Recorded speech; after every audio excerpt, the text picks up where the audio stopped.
Satyabama Institute of Science and Technology, Chennai and Sri Perumbadur. சபாநாயகராக பொறுப்பேற்ற பிறகு JCD Prabhakar அவர்கள் புதிய தலைமுறைக்கு பேட்டியளிக்கிறார். அவரிடம் கேட்கலாம். சார், இப்போ நீங்கள் ஒரு இக்கட்டான ஒரு சூழலில் குறிப்பாக இந்த அரசாங்கத்துடைய 17வது சட்டமன்றத்தில் சபாநாயகராக பொறுப்பேற்றிருக்கீர்கள். இது போன்ற மனுக்களை எல்லாம் நீங்கள் எந்த அளவுக்கு பரிசீலித்துக் கொண்டிருக்கிறீர்கள்? இல்லை, இக்கட்டான சூழ்நிலை என்று நான் ஏற்றுக்கொள்ள மாட்டேன். ஒரு சாதாரணமான சூழ்நிலை தான் நான் பதவி ஏற்றிருக்கிறேன். இதே வெறும் சட்ட விதிகளுக்கு உட்படுவதற்கு நான் தயாராக இருந்து எதுவுமே எளிதானது தான். அதில் சிரமமான எதுவுமே நான் கருதவில்லை. சட்ட விதிகளுக்கு உட்பட்டு அனைத்து மனுக்களையும் நான் பரிசீலித்துக் கொண்டிருக்கிறேன், ஆய்வு செய்து கொண்டிருக்கிறேன், நடவடிக்கைக்கு உட்படுத்திக் கொண்டிருக்கிறேன். நீங்கள் பேசும்போது சொன்னீங்க வெளிப்படையான அரசாங்கத்திற்கு முதலமைச்சர் அவர்கள் நீங்கள் சொன்னபோது கூட கெசட்டில் உடனே சட்டமன்ற விதியை சொன்னீங்க. அதே போல இன்பதுரை என்ன சொல்றாருன்னா, நாங்கள் கொடுத்த பெட்டிஷன் மேலேயும் நீங்கள் உடனுக்குடனே நடவடிக்கை எடுத்து அதுக்கு குறிப்பாக ஆன்டி டிஃபெக்ஷன் லா 25 பேர் மேலே கொடுத்துருக்காங்க, அதை ஏன் நடவடிக்கை எடுக்கலன்னு கேட்குறாரு சார். ராஜினாமா கடிதம் 4 வரிகளிலே சொல்லி நான் ராஜினாமா செய்கிறேன் என்று ஒரு உறுப்பினர் சொன்னால் விரைந்து அதன் மீது முடிவெடுக்க வேண்டியது சட்டமன்ற பேரவைத் தலைவனுடைய கடமை.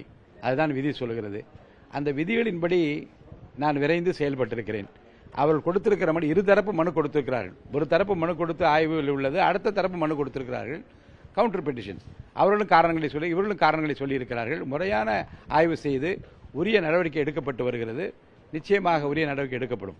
சரி, இப்போ டிவி விவாதங்களை கலந்துக்கிறவங்க என்ன சொல்றாங்கன்னா, கடந்த முறை 2017 நம்பிக்கை வாக்கெடுப்பு நடந்தபோது நேரலையாக வரவில்லை. ஆனால் இந்த முறை நேரலையாக யார் அரசுக்கு ஆதரவளித்தார்கள், யார் எதிர்த்து வாக்களித்தார்கள், நேரலையாக நாட்டு மக்கள் தெரிந்து கொண்டார்கள். அப்படி இருக்கும்போது நீங்கள் அந்த கட்சி தாவல் தடை சட்டத்தை காலம் தாழ்த்தி கொண்டு செல்கிறீர்கள் என்ற ஒரு வாதத்தை வைக்கிறார்கள். எப்படி கண்கூடாக தெரிந்த விஷயத்தை நீங்கள் ஏன் ஏற்றுக்கொள்ள மறுக்கிறீர்கள்? இல்லை, சட்ட விதிகளுக்கு உட்பட்டு கட்சி தாவல் தடை சட்டத்துக்கு இந்த மனுக்கள் உட்பட்டதா இல்லை என்பதை பற்றி ஆய்வு செய்து கொண்டிருக்கிறோம், நடவடிக்கை எடுத்துக் கொண்டிருக்கிறோம். அதற்கென்று உரிய நேரத்தில் அந்த அறிவிப்பெல்லாம் வெளியிடுவோம். இப்போ நீங்கள் சொன்னீங்க சட்டமன்ற நிகழ்வுகளாம் நேரடியாக கொடுத்துருக்கா, முதலமைச்சரும் டிரான்ஸ்பரன்ஸான கவர்மெண்ட் விரும்புகிறாருன்னு. வரக்கூடிய காலங்களில் என்று சொன்னால் கடந்த காலங்களில் முழுமையாக நேரலை செய்யப்பட எதிர்க்கட்சிகள் பேசும்போது மைக் ஆஃப் செய்யப்பட்டிருக்கிறது. அது போன்ற நிகழ்வுகள்லாம் இனி வரும் காலங்களில் நடைபெறுமா, இல்லது புதிய நடைமுறை இருக்குமா? விதிகளுக்கு உட்பட்டு நடைமுறைகள் நடக்கும். ஆட்சிக்கு ஏற்றார் போல, ஆட்சியாளருக்கு ஏற்றார் போல இந்த விதிகளை மாற்ற முடியாது, அப்படி நடத்த முடியாது. நான் விதிகளுக்கு உட்பட்டு தான் நடப்பேன். நேரடியாக செஞ்சது உங்களுக்கு நிறைய பேர் ஸ்பீக்கர் என்று வாழ்த்து தெரிவித்தார்கள். அந்த வாழ்த்துக்களை மேலும் வரக்கூடிய காலங்களிலும் பெறுவீர்களா?